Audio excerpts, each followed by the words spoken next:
நேயர்கள் அனைவருக்கும் வணக்கம். வெண்முரசு வெய்யோன் அத்தியாயம் 65. 18 நுழைவாயில்களுடன் நீள்வட்ட வடிவில் அமைந்திருந்த கூத்தம்பலத்தின் மேற்கெல்லையில் கிழக்கு முகமாக பிறை வடிவில் ஆடல் மேடை அமைந்திருந்தது.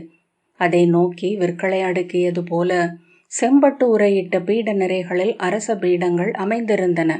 18 நிறைகளுக்கு அப்பால் அமைச்சர்களுக்கும் படைத்தலைவர்களுக்குமான 18 பீட நிறைகள் இருந்தன. முன்பக்கம் இருந்த 8 வாயில்கள் வழியாகவும் இந்திரபிரஸ்தத்திற்கு விருந்தினராக வந்த அரசர்கள் நிமித்திகர் முறையறிவிக்க, ஏவலர் வழிகாட்ட, அமைச்சர்கள் முகமன் சொல்லி இட்டு வர உள்ளே நுழைந்து தங்கள் கொடி பறந்த பீடங்களில் அமர்ந்தனர். படியேறி இடைநாழியில் நுழைந்ததுமே துரியோதனன் கர்ணனின் கைகளை தழுவியபடி, தாங்கள் என்னுடன் இருங்கள் அங்கரே என்றான். கர்ணன் தயக்கத்துடன் ஏதோ சொல்ல வர, என்னுடன் வருவதை தவிர்ப்பதற்காகவே தாங்கள் நகருலா சென்றீர்கள் என்று நான் அறிவேன். இன்று கூத்தம்பலத்தில் என் அருகே தாங்கள் அமர்ந்திருக்க வேண்டும் என்றான். கர்ணன், நான் அரச உடை அணியவில்லை என்றான். அரச உடை என் போன்ற மானுட உடல் கொண்டவர்களுக்கு. உங்கள் முடி இங்குள்ள அத்தனை மணிமுடிகளுக்கும் மேல் எழுந்து நின்றிருக்கும். கர்ணன் புன்னகைத்து, நான் சொல்லெடுக்க விழையவில்லை, அவ்வாறே ஆகட்டும் என்றான். அவர்களுக்கு பின்னால் ஜெயத்ரதனும் சிசுபாலனும் ருக்மியும் வந்தனர். கூத்தம்பல முகப்பில் அவர்களை எதிர்கொண்ட சௌனகர், வருக அஸ்தினபுரியின் அரசே, கலை நிகழ்வு தங்களை மகிழ்விக்கும் என்று எண்ணுகிறேன் என்றார். துரியோதனன் தலை வணங்கி, நன்று, இந்திரபிரஸ்தத்தின் அவை கூத்தரின் திறனை என்று பார்த்து விடுவோம் என்றபடி கர்ணனை நோக்கி மீசையை நீவியபடி நகைத்தான். சௌனகர் தலை வணங்கி அவர்களை உள்ளே அழைத்து சென்றார். அவை நிமித்திகன் உரத்த குரலில், அஸ்தினபுரியின் அரசர் குரு வழி தோன்றல் துரியோதனர் என்று அறிவித்தான். துரியோதனன் விழிகளால் கர்ணனை சுட்டி காட்ட, நிமித்திகன் ஒரு கணம் திடுக்கிட்டு மீண்டும் கோலை சுழற்றி, அங்கநாட்டரசர் வசுசேனர் என்று அறிவித்தான். வருக என்று கர்ணனின் கைகளை பற்றியபடி சென்று தனது பீடத்தில் அமர்ந்த துரியோதனன் அருகே துச்சாதனனுக்காக போடப்பட்டிருந்த பீடத்தில் கர்ணனை அமரச் செய்த பின் ஏவலனிடம், அங்க நாட்டின் கொடி ஒன்று கொண்டு வந்து இங்கு வைக்கச் சொல் என்றான். ஏவலன் அவ்வாறே என்று தலை வணங்கி விரைந்து சென்றான். ஜெயத்ரதனும் சிசுபாலனும் ருக்மியும் வரவறிவிக்கப்பட கை கூப்பியபடியே வந்து தங்கள் இருக்கைகளில் அமர்ந்தனர். ஜராசந்தனின் பெயர் அறிவிக்கப்பட்ட போது அவையில் ஓர் உவப்பொலி எழுந்ததை கர்ணன் கண்டான். ஓரிரவுக்குள் பல அரசர்களின் விருப்புக்குகந்த ஒருவனாக ஜராசந்தன் மாறிவிட்டிருந்தான். நகுலனுக்கு பின்னால் கைகளை கூப்பியபடி உள்ளே வந்த ஜராசந்தன் ருக்மியை பார்த்து நகைத்து, துயில்வதற்காக இத்தனை தொலைவு வர வேண்டுமா விதர்ப்பரே என்று உரக்க கேட்டான். அங்கிருந்த அனைத்து அரசர்களும் உரக்க நகைத்தனர். ருக்மியின் அருகே இருந்த அவந்தி நாட்டரசன் விந்தன், அத்தனை அரசர்களும் உண்டாட்டில் களைத்திருக்கிறார்கள், கூத்து முடியும் போது உறக்க முரசு அறைந்து எழுப்ப வேண்டி இருக்கும் என்றான். அவன் இளையோன் அணுவிந்தன் புன்னகைத்தான். விந்தன் ஜராசந்தனிடம், அதற்கு போர் முரசு கொட்ட வேண்டும், மற்ற முரசுகள் அனைத்தும் இன்னும் நல்ல துயிலையே அழைத்து வருகின்றன என்ற பின் துரியோதனனை பார்த்து, அஸ்தினபுரி கரசே, இங்கு தாங்கள் விரும்பும் ஒரே ஆடல் உண்டாடல் அல்லவா என்றான். துரியோதனன் நகைத்து, களியாடலும் உண்டு, அதை அவையில் ஆடுவதில்லை என்றான். ஜராசந்தன் கர்ணனின் தோளை கையால் அறைந்த பின், கலை விழைவு தங்கள் விழிகளில் தெரிகிறது அங்கரே, ஏனெனில் நீங்கள் மட்டுமே யவன மதுவை குறைவாக அருந்தியிருக்கிறீர்கள் என்ற பின் தன் இருக்கையில் அமர்ந்தான். சிசுபாலன் பின் இருக்கையில் இருந்து அவன் தோளை தொட்டு, மகதரே, துயிலத் தொடங்கிவிட்டீர்களா என்றான். யாராவது யாதவ கிருஷ்ணனின் காதல்களை பற்றி வரிப்பாடல் பாடட்டும், துயில்கிறேன் என்றான் ஜராசந்தன். சிசுபாலன் ஜராசந்தன் காதில் ஏதோ சொல்ல அவன் இரு கைகளையும் இருக்கையின் பிடிகளில் அறைந்து உரக்க நகைத்தான். ஜெயத்ரதன் எழுந்து, என்ன என்ன சொன்னார் என்றான். ஜராசந்தன், இதெல்லாம் தங்களை போன்ற சீரிய பிறப்புடையவர்களுக்குரியதல்ல என்றான். இதற்கென மறுபிறப்பா எடுக்க முடியும் என்றான் ஜெயத்ரதன். சிசுபாலன், சைந்தவரே, நானும் ஜராசந்தரும் பிறக்கையில் பேரழிவின் குறிகள் தென்பட்டன என்று நிமித்திகர்கள் சொல்லி இருக்கிறார்கள். எங்களுக்கு பாதாள தேவதைகளின் வாழ்த்துக்கள் உண்டு. இதோ எங்களை சுற்றி கண்ணுக்கு தெரியாமல் அவர்கள் இருந்து கொண்டிருக்கிறார்கள் என்றான். ஜெயத்ரதன், ஆம், நான் பார்த்தேன். அங்கே பூசணையில் உங்கள் அருகே முடிசூடி நின்றிருந்தாள் என்றான். ஜராசந்தன் வெடித்து நகைக்க பலர் திரும்பி நோக்கினார்கள். துச்சாதனன், சைந்தவரே, அவள் சிசுபாலரின் பட்டத்தரசி கேகய குலத்தவள் என்றான். வாயை மூடு, மூடா என்றான் துரியோதனன். அவர் பிழையாகச் சொல்கிறார், அவையிலே என துச்சாதனன் மேலும் சொல்ல துரியோதனன் சிரித்தபடி பற்களை கடித்து கர்ணனிடம், மூடன், இத்தகைய பெரிதொருவன் உலகில் இருந்தால் அவனும் ஒரு கௌரவனாகவே இருப்பான் என்றான். ஜராசந்தன் ஜெயத்ரதனிடம், நாங்கள் பாதாளத்தின் மொழியில் பேசிக்கொள்வோம் சைந்தவரே, அதை தாங்கள் கேட்டீர்கள் என்றால் என்றான். ஜெயத்ரதன், என்ன என்றான் முகம் சிவக்க. ஜராசந்தன், ஒன்றுமில்லை, அதை தாங்கள் கேட்டீர்கள் என்றால் தங்கள் தாயின் கற்பு குறைவுபடும் என்றான்.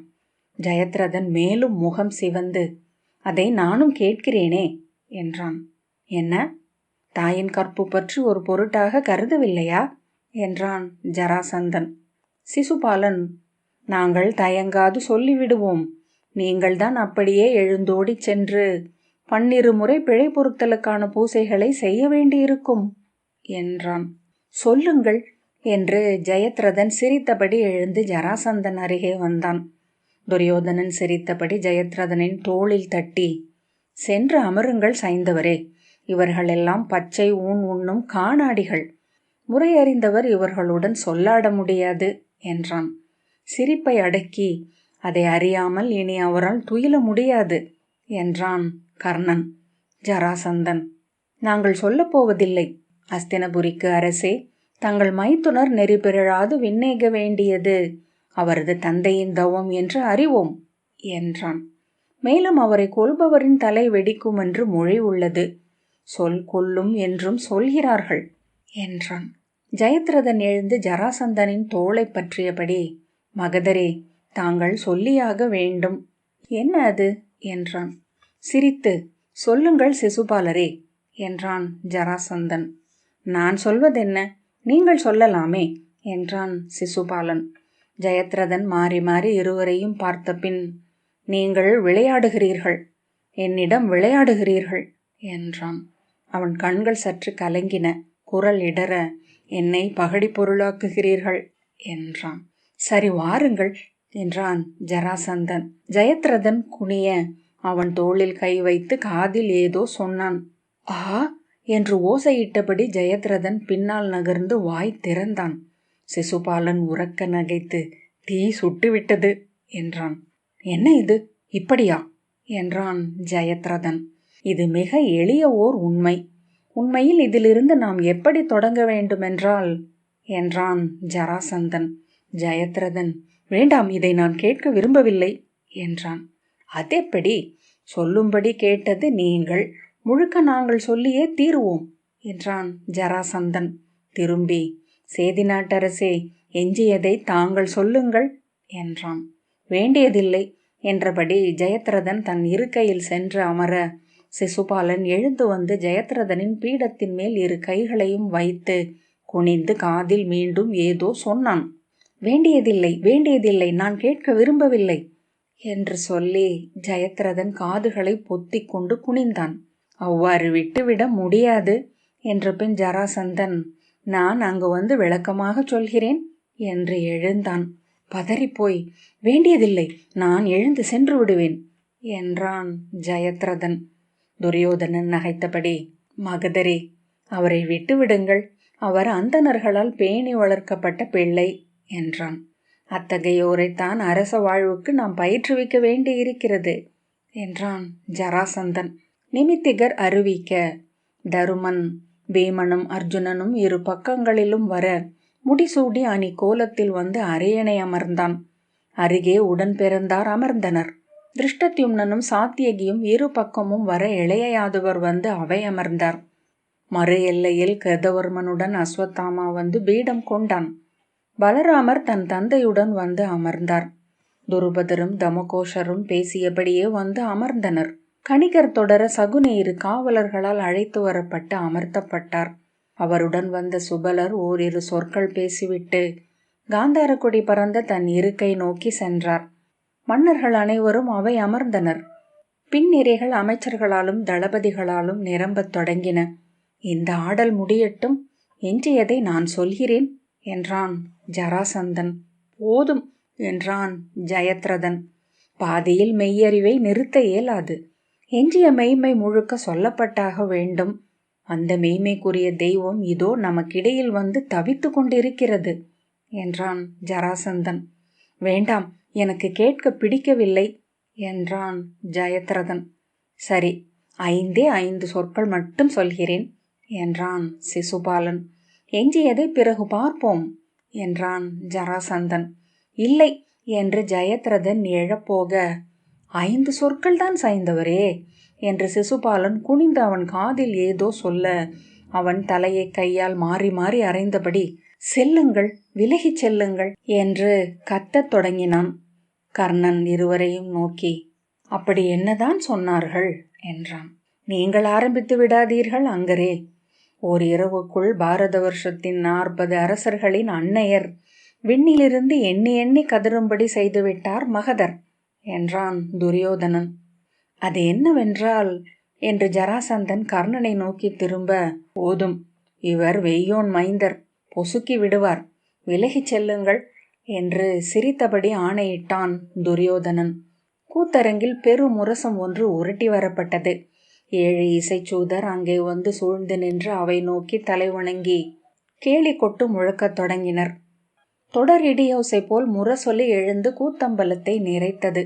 ஜராசந்தன், சீரான தாளம், துயில வேண்டியதுதான் என்றபடி தன் கால்களை நீட்டி கைகளை விரித்தான். துரியோதனன், உண்மையாகவே துயில்கிறார் என்றான். அவர் நீண்ட பயணங்களில் புறவி மேலும் யானை மேலும் அமர்ந்து துயிலக்கூடியவர். ஜராசந்தன் கர்ணனை பார்த்து உதடு சுழித்து ஏதோ சொல்லிவிட்டு கொட்டாவி விட்டான். துரியோதனன், நானும் மிதமிஞ்சி மது அருந்துபவன்தான். பாரத வருஷத்தின் அரசர்கள் அனைவருமே மதுவில் திளைப்பவர்கள். ஆனால் இவர் அருந்தும் மது எண்ணி பார்க்கவே முடியவில்லை என்றான். கர்ணன் ஜராசந்தனை பார்த்துவிட்டு, ஏன் என்றான். அது மானுடர் மதுவை அருந்துவது அல்ல. அவர் வழியாக மது பாதாளத்தில் வேறு தெய்வங்களுக்கு சென்று சேர்கிறது. இவர் வெறும் ஒரு குழாய் மட்டும்தான். கர்ணன், அனலோனுக்கு நிகர் என்று சொல்லுங்கள் என்றான். ஒரே நாளில் சத்திரியர்களின் உளம் கவர்ந்து விட்டார். அசுர குருதி கொண்டவர் என்றான் துரியோதனன். முரசுக்கு இரு பக்கமும் 12 கொம்பேந்திகள் வந்து நிறைவகுத்து குட்டி யானை துதிக்கையை தூக்கியது போல் வளை கொம்புகளை தூக்கி பிளிரல் இசை எழுப்பினர். ஒவ்வொரு இசைக்கலத்தின் ஒலியும் ஒன்றுடன் ஒன்று இணைந்து கூறிய பட்டை வாழ் என சுழன்று சுழன்று ஒற்றை கீற்றென ஒளிவிட்டு மேலெழுந்தது. மணியோசை முழக்கியபடி 18 இசைச்சூதர் வந்தனர். கேலி அறிவிப்பு உச்சத்திற்கு சென்று அரை கூவல் போல முழங்கி எரியம்பு விண்ணிலிருந்து பொழிந்து மறைவது போல் அடங்கியது. அப்பேரோசை கூத்தம்பலத்தின் சுவர்களிலும் கூரை குவைகளிலும் எஞ்சி நின்று அதிர்ந்து கொண்டிருந்தது. சூதர் தலைவணங்கி முரசுகளையும் கொம்புகளையும் தாழ்த்தி 2 பக்கங்களிலாக விலகிச் சென்றனர். மேடையின் வலப்பக்க மூலையிலிருந்து வெண்ணிற தலைப்பாகையும் சுடர் குண்டலங்களும் அணிந்த சூத்திரதாரன் மகிழ்ந்து நகைத்தபடி கையிலிருந்த பிரம்பை சுழற்றி இன்னொரு கையில் அடித்து கொண்டு இயல்பாக நடந்து விளக்கொளியின் மையத்தில் வந்து நின்றான். மேலாடையை முறுக்கி உடலுக்கு குறுக்காக அணிந்து முடிச்சிட்டிருந்தான். செந்நிற பட்டுக்கச்சையை அந்தரியத்திற்கு மேல் கட்டி அதில் ஒரு சிறு கொம்பை செருகி வைத்திருந்தான். பிரம்பால் தன் முதுகை சொரிந்தபடி அரங்கை இருபுறமும் திரும்பி திரும்பி பார்த்தான். அதிர்ச்சி அடைந்தவனைப் போல மேடை முகப்பில் அமர்ந்திருந்த திரௌபதியை பார்த்து விரைவாக தலை வணங்கினான். தலையை சொரிந்தபடி கண்களால் தேடி மறு எல்லையில் அமர்ந்திருந்த தருமனை பார்த்து தலை வணங்கி பீமனையும் அர்ஜுனனையும் பார்த்து நட்பாக சிரித்தான். கை சுட்டி நகுல சகதேவர்களை தனக்கே காட்டிக்கொண்டு புன்னகைத்தான். எதையோ நினைவு கூர்ந்தவனைப் போல் நெற்றியை தட்டியபடி திரும்பி போக சில எட்டுக்களை எடுத்து வைத்தான். சரி, வேண்டாமென்று அதை ஒத்தி வைத்து திரும்பி அவையை பார்த்தான். அங்கிருந்த ஒவ்வொரு மன்னரையாக கை சுட்டி தனக்குத்தானே அடையாளம் சொல்லிக் கொண்டான். பிறகு பிரம்பை இன்னொரு கையால் தட்டியபடி குழப்பத்துடன் மேடையை சுற்றி வந்தான். மேடைக்கு அப்பால் இருந்து ஒரு உரத்த குரல், என்ன செய்கிறாய் நீ? அறிவிலியே, நீ நாடகத்தில் நடிப்பதற்காக மேடைக்கு அனுப்பப்பட்டிருக்கிறாய். நீ அரங்கு சொல்லி என்றது. அவன் திடுக்கிட்டு அக்குரலை நோக்கி, யாரது என்றான். நான் தான் இந்த நாடகத்தை எழுதியவன், உனக்கு தெரியும். ஆ, புலவரே, தாங்களா? தாங்கள் ஏன் இம்மேடைக்கு வரக்கூடாது?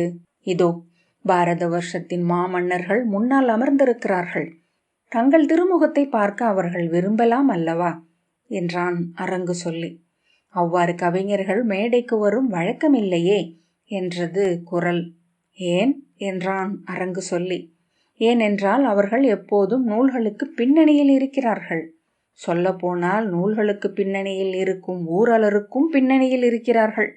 அப்படியென்றால் பரிசில்களை பெறுபவர் யார்? கவிஞன் நகைத்து, தெய்வம் மானுடரில் எழுவதில்லையா என்ன என்றான். இப்போது அங்கிருந்து பேசுவது யார்? கவிஞனா அல்லது இங்கிருப்பவர்களால் உருவாக்கப்பட்ட அலரா? குரல், அந்த குழப்பத்தில்தான் இங்கே அமர்ந்திருக்கிறேன் என்றது. சரி, அஞ்ச வேண்டாம், மேடைக்கு வாருங்கள், நான் இவர்களிடம் சொல்லிக் கொள்கிறேன் என்றான் அரங்கு சொல்லி. உள்ளிருந்து வெண்ணிற அந்தரியத்துக்கு மேல் பட்டுக்கச்சையும் பொற்பின்னலிட்ட வெண் பட்டு மேலாடையும் வெண் தலைப்பாகையும் அணிந்த ஒருவன் தயங்கி தயங்கி மேடைக்கு வந்தான். மஞ்சள் பட்டு முகமூடியை அணிந்திருந்தான். தங்கள் முகம் எங்கே என்றான் அரங்கு சொல்லி. இன்னமும் நாடகம் தொடங்கவில்லையே, நாடகம் வளர வளரத்தான் என் முகம் தெளிந்து வரும் என்றான். அதுவரை நீங்கள் முகம் இல்லாமல் என்ன செய்வீர்கள் என்றான் அரங்கு சொல்லி.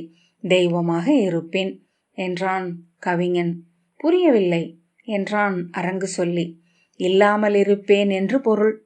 அரங்கு சொல்லி திரும்பி, அரிய சொல்லாட்சி, இந்நாடகம் நுணுக்கமான வேதாந்த கருத்துக்களை சொல்லப் போகிறது. அதாவது இதில் எதை வேண்டுமென்றாலும் சொல்லலாம். நீ நான் எழுதிய சொற்களை சொன்னால் போதும். உனக்கு ஏதேனும் சொல்வதற்கிருந்தால் அதை நீயே நாடகம் எழுதி அதில் சொல் என்றான் கவிஞன். ஏன் என்றான் அரங்கு சொல்லி. எனக்கும் சொற்கள் இருக்கின்றன, அவை வரும் வழியாக நான் உணவை உள்ளே செலுத்துவதும் உண்டு. கவிஞன், நீ என் நாடகத்தின் கதைமானுடன் அரங்கு சொல்லியாக நடிக்கிறாய் என்றான். அரங்கு சொல்லி, கதைமானுடர் தன் எண்ணங்களை பேசலாகாதா என்றான். மூடா, மானுடரே தன் எண்ணங்களை பேசுவதில்லை, எங்கோ எவரோ எழுதுவதைத்தானே பேசுகிறார்கள். சில கணங்கள் சிந்தனை செய்த பின் அரங்கு சொல்லி தலையசைத்து, சரி, எப்படியானாலும் எனது பொறுப்பை நான் நிறைவேற்றுகிறேன் என்ற பின் திரும்பி, ஆகவே அவையில் அமர்ந்திருக்கும் பாரத வருஷத்தின் பேரரசி என்று காம்பில்ய நகரினரால் அழைக்கப்படும் அரசி திரௌபதி அவர்களுக்கும் அவரது சொல்லுக்கிணங்க இங்கே ஆட்சி அமைப்பதாக அவதூறு செய்பவர்களால் சொல்லப்படும் உண்மையை மறுத்து இங்கு அமர்ந்திருக்கும் மாமன்னர் யுதிஷ்டர் அவர்களுக்கும் அவரை பற்றிய உயர்வான எண்ணத்துடன் இங்கு வந்திருக்கும் பாரத வருஷத்தின் அரசர்களுக்கும் அவ்வெண்ணம் அவர்கள் திரும்பிச் செல்வதுவரை நீடிக்க வேண்டும் என்று அச்சம் கொண்டிருக்கும் அவரது தம்பியர்களுக்கும் தம்பியரின் உள்ள கிடக்கையே நன்குணர்ந்த பேரரசி குந்தி தேவிக்கும் எங்கள் வணக்கத்தை முதலில் தெரிவித்துக் கொள்கிறேன் என்றான். அவை கைதட்டி சிரித்தது. அரங்கு சொல்லி திரும்பி கவிஞனிடம், சரியாக சொல்லிவிட்டேனா என்று கேட்டான். ஏட்டுச்சுவடியை வாசித்து குழப்பமாகி, ஆனால் நான் இதை எழுதவில்லையே என்றான் கவிஞன். அதைத்தான் நான் கேட்டேன், எழுதியதை சொல்வதற்கு எதற்கு அரங்கு சொல்லி என்ற பின் திரும்பி, அதாவது இங்கே இப்போது காண்டவ விலாசம் என்னும் அரிய நாடகம் நடக்கவிருக்கிறது. பிரகசன வடிவை சார்ந்த நாடகம் இது. அதாவது இதில் அங்கத சுவை மிகுந்திருக்கும்.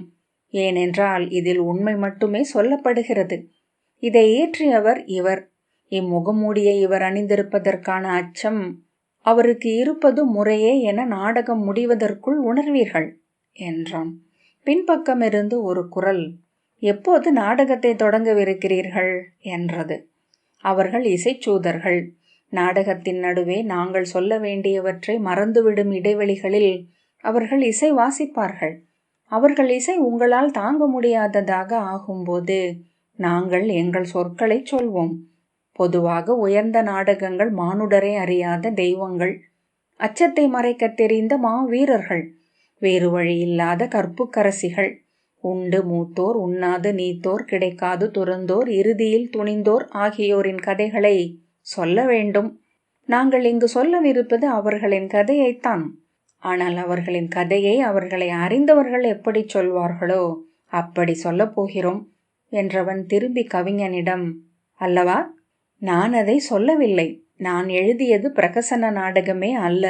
நான் எழுதியது காவிய நாடகம். என்னுடைய உள்ள குருதியை இதில் பூசி இருக்கிறேன் என்றான் கவிஞன். பார்த்தீர்களா, குருதி பூசிய நாடகம். குருதி பூசி எழுதப்பட்ட எல்லா நாடகங்களிலும் பகடிதான் ஓங்கி இருக்கும். சீரிய நாடகங்களை எழுதியவர்கள் சந்தனம்தான் பூசியிருப்பார்கள். நமது கவிஞர் இந்த நாடகம் முடிந்ததும் பெரும்பாலும் கழுவேற்றப்படுவார் என்று ஐயப்படுகிறார். கவிஞன் பதறி, ஐயோ இல்லை, நான் பரிசல்களை எதிர்பார்க்கிறேன் என்றான். அதைத்தான் இவ்வளவு நேரம் சொல்லிக் கொண்டிருந்தேன். அவர் பரிசல்களை எதிர்பார்க்கிறார், ஆனால் கழுவில் ஏற்றப்படுவார். சரி, அது போகட்டும். இப்போது இங்கொரு நாடகம் நடக்கிறது. இது பிரகசன நாடகம் என்று முன்னரே சொன்னேன். இதன் தலைவர்கள் இருவர். ஒருவர் துவாரகையை ஆளும் மாமன்னர் இளையயாதவர். மிக இளமையிலேயே கன்றுகளை மேய்த்தவர். ஒரு கன்று பிற கன்றிலிருந்து தன்னை வேறுபடுத்தி அறிய விரும்புவதில்லை என்ற உண்மையிலிருந்து அரசியல் மெய்மையை கற்றவர்.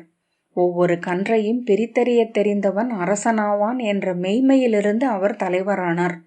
அவ்வாறு பிரித்தறிந்த பின் ஒட்டுமொத்த மந்தையையும் ஒற்றை கன்றாக நடத்த வேண்டுமென்ற அறிதலிலிருந்து அவர் தெய்வமானார். அவையின் சிரிப்பொலி எழுந்து சுவர்களை மோதியது. கவிஞன் அவன் தோளை தொட்டு ஏதோ சொல்ல வர அவன் கையை தட்டிவிட்டு, மயிர் பீலி அணிந்தவர், வேங்குழல் ஏந்தியவர், படையாழி கொண்டவர், காலம் 3 வேதம் 4 பூதங்கள் 5 அறநெறிகள் 6 விண்ணகங்கள் 7 அறிந்தவர் என்று சொல்லி மூச்சுவிட்டு, இப்படியே 108 வரை செல்கிறது, நேரமில்லை என்றான். கவிஞன் மீண்டும் தோளை தட்ட, என்ன என்றான் அரங்கு சொல்லி. எனது கதைத்தலைவன் அவனல்ல. நான் இளைய பாண்டவர் அர்ஜுனரை பற்றி எழுதியிருக்கிறேன். அவர்தான் கதைத்தலைவர் என்றான் கவிஞன். அதைத்தானே நானும் சொல்லிக் கொண்டிருக்கிறேன் என்றான் அரங்கு சொல்லி. அதாவது என்று சபையை நோக்கி, இந்நாடகத்தின் தலைவர் இளைய பாண்டவர், வில்லேந்தியவர், வில் தொடுக்கும் இலக்காகவே இவ்வுலகை அறிந்தவர், பிழைக்காத குறிகள் கொண்டவர். பிழைக்காத குறி கொண்டவர்களுக்கு மட்டுமே உரித்தான முடிவிலா அம்புகளின் உலகில் வாழ்பவர். அங்கு அத்தனை தெய்வங்களுக்கும் பிழைக்காத குறியாக அவர் அமர்ந்திருக்கிறார். தன்னை முழுதுணர்ந்தவர் என்பதனால் தான் முழுமையற்றவர் என்று அறிந்தவர். ஆகவே இளையயாதவரின் இடக்கை என அமைந்தவர். வலக்கையை அவர் தனக்கென வைத்து கொண்டிருப்பதால் இருவரையும் நரநாராயணர் என்று ஒரு கவிஞர் பாடினார். நான் தான் என்றான் கவிஞன் நெஞ்சை தொட்டு மகிழ்வுடன். இவர்தான் என்றான் அரங்கு சொல்லி. நரநாராயணர்களாக எழுந்த இருவரும் ஆற்றிய காண்டவ எரிப்பு என்னும் காவியத்தை இவர் இங்கு நாடகமாக எழுதியிருக்கிறார். இதில் உள்ள அனைத்து பிழைகளும் இடைமறித்து, பிழையெல்லாம் ஏதுமில்லை என்றான் கவிஞன். ஆம் ஆம் என்று அவர் சொல்கிறார். அவ்வண்ணமென்றால் நாம் சொல்லும் பிழைகள் அனைத்துக்கும் இவரே பொறுப்பு என்று பொருள். இதன் நிறை அனைத்திற்கும் என்ற பின், நிறைகள் உண்டா என்று கவிஞனிடம் கேட்டான். உண்டு என்றான் கவிஞன். அவ்வண்ணமெனில் அனைத்து நிறைகளுக்கும் இதன் கதைத்தலைவர்களே பொறுப்பு. அவையுண்டு செரிக்காத அனைத்து தேவர்களும் இங்கு அவை அமர்க. விண்ணுலகில் சலிப்புற்ற மூதாதையர் நுண்வடிவில் இங்கு எழுந்தருள்க. வாக்தேவி இம்மேடையில் வெண்கலை உடுத்தி வீணை மேல் விரலோட வந்தமர்க. தன் கொழுநன் ஆற்றிய பிழைகளைக் கண்டு வயிறதிர நகைக்க அவளுக்கு ஒரு வாய்ப்பு. உண்டாட்டில் ஓரம் நின்றவர் மட்டும் கண்டு மகிழப் போகும் இந்நாடகம் இங்கு சிறப்புறுக என்ற பின் திரும்பி கவிஞனிடம், ஏதாவது விட்டுவிட்டேனா என்றான். என் பெயர் என்றான் கவிஞன். இவர் பெயர் என்ற பின் திரும்பி, தங்கள் பெயர் என்றான் அரங்கு சொல்லி. கவிஞன், என் பெயர், இருங்கள் வரிசையாகவே சொல்கிறேன், தனியாகச் சொல்லி எனக்கு பழக்கமில்லை என்ற பின் தலைப்பாகையை சீரமைத்து, இந்திரபுரியின் அவை கலைஞன், இவ்வுலகின் முதற் பெருங்கவிஞன், சௌனக குருகுலத்தான் சூக்தன் என்ற பின் அரங்கு சொல்லியிடம், மேலே நீயே சொல். அரங்கு சொல்லி, ஆகவே இவர் என்ற பின், நீங்களே சொல்லுங்கள் என்றான். நான் 4 வேதம் நவின்ற அந்தணன்.